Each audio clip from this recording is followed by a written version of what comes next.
much more stringent halachic, stringency on the laws of Pesach are much more stringent than the laws throughout the year.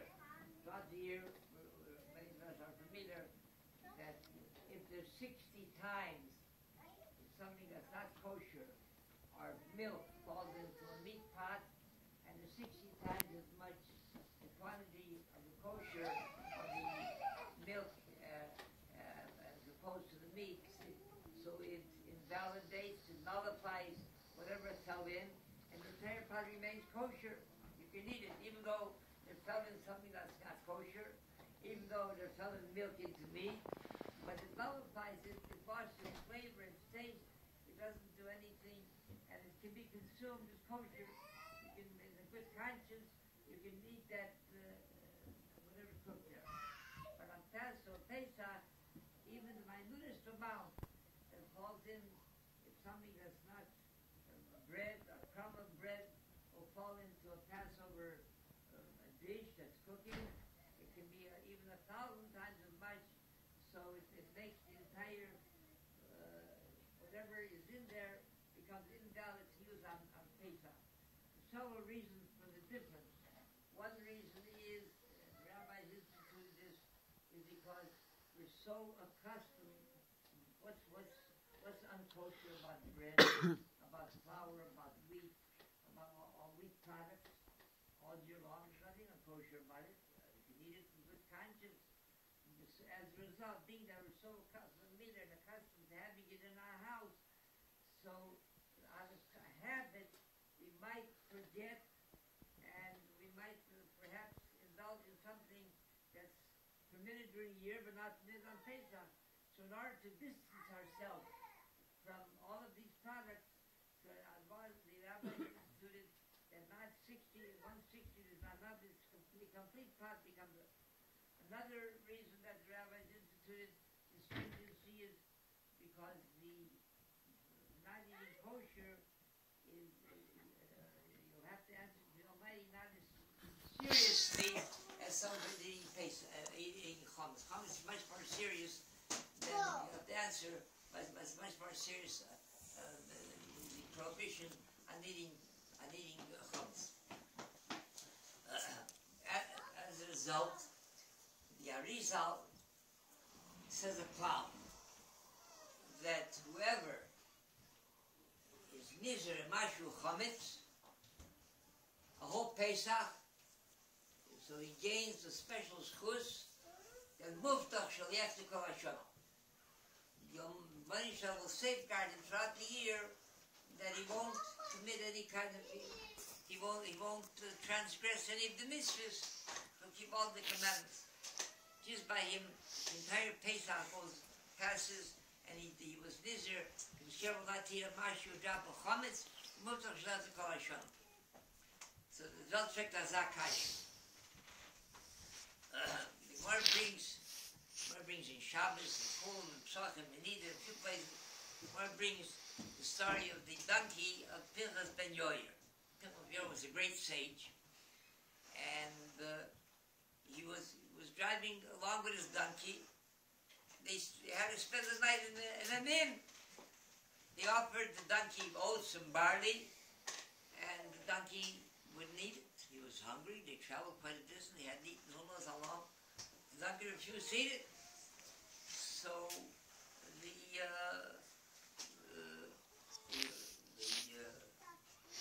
asked his master, Pinchas ben Yoyer, he said, how come your donkey doesn't want to eat? What's the matter? The smell is fresh, nothing wrong with it. So he said, oh, perhaps there's something not kosher about the oats and the barley that you're giving him. The investigator found out that it was taken from a field that was not tithed properly. The animal somehow was sensed, the animal. So the Gemara says, look, if the mob had been shadrik myth, an animal of a pious individual, maybe top all the other, the Almighty somehow he sensed it and he wouldn't consume it. So a tzaddik, a righteous individual, he certainly will not consume something that's not good. Chaim Sofer says says there that when the flood took place and everybody was cramped in the ark by Noah, so that the Almighty, He realized that there's Noah with the animals and all those that were in the ark, that they were suffering so long to be not out in the open, to be confined to such cramped quarters by Shekel, and the waters receded and rain stopped. What Noah, we understand in his merit, because he was a very lucky son, he was a very pious individual, but because of the animals, how did the animals come in the picture? Some Shaper says that being in the environment, even an animal, being in the special environment of a righteous individual, it has an effect on him. He's not the same animal that's out on the field and pasture like every other animal. The animal that was in the presence and in the times and was subjected to the environment of a righteous environment, a special environment, it affects him, has something to do with it. There's many, the Talmud brings a number of such incidents. The Talmud brings an incident with a Joyce who was he made a livelihood from renting out animals. He rented animals. And they knew that at the end of the day, when the rental period was over, he would rent it for 10 zuzim. They would put in the saddle 10 zuzim, and the animal would be on his way back to his master. If there were 11, the animal would leave. He had to count it again. If they took out the 11th one, then the animal left. If there were 9, he wouldn't leave either. One time, the Talmud says that the animal, the renter, put in the 10 coins, zuzim, and he sent the animal on his way. He wouldn't move. They checked again. They know my reputation. They know his history. They took out they counted. There were 10. Put it back in again. The animal didn't move. Then they took the 10 coins, sifted onto pebbles, and they showed the animal. He showed him 1, 2, 3, 4, 5, 10. The animal still didn't move. So they were dumbfounded. They didn't know what to do. Then they checked further. They saw that the one who had rented the animal had a sandal that must have slipped off his foot and fell into the saddle. The animal wouldn't leave until it didn't belong to his owner. He wouldn't leave until that saddle was removed. So being in the environment of a righteous individual, it had an effect on him. This is what Hamshaver says. What an environment means. The Arizal says this crowd, that whoever, because he's so careful on whole Pesach, he's guaranteed he will not he won't do an avera, he won't commit a sin a whole year. So Zakashi, based on this Gemara, that if an animal, the Almighty safeguards him, so he has tzaddik, if the animal is tzaddik, so the tzaddik himself, righteous individual, Hashem certainly safeguards him from doing an avera. So the Gemara brings that one of the sages of the Talmud, he by accident, he drank before Abdullah, and he was punished because of that. So Tosfos asked the question, what happened to the Hemishal Tzaddikim? Why wasn't he safeguarded from committing this avera, drinking before Abdullah? So Tosfos said there's a difference. There's a big difference between the story by the animal of Ben Yoyer, the donkey, and between here. There, itself was not kosher. So for a righteous individual to consume something that's not kosher, it somehow disgraces his intestines. It's a disgrace.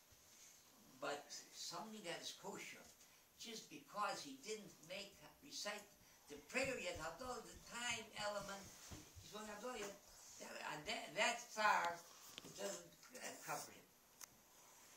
So the chometz is something which in essence is not kosher. It's chometz. So we must say that the cloud of the there are many safeguards a righteous individual that Rabbi did not in any way touch a mashu chometz. If he didn't consume mashu chometz, so then as a result, he should have gained that special safeguard for the Arizal, that he shouldn't commit any kind of sin all year. And the term is to any kind of sin. So then the Kaishis is still here. We're back to root 1.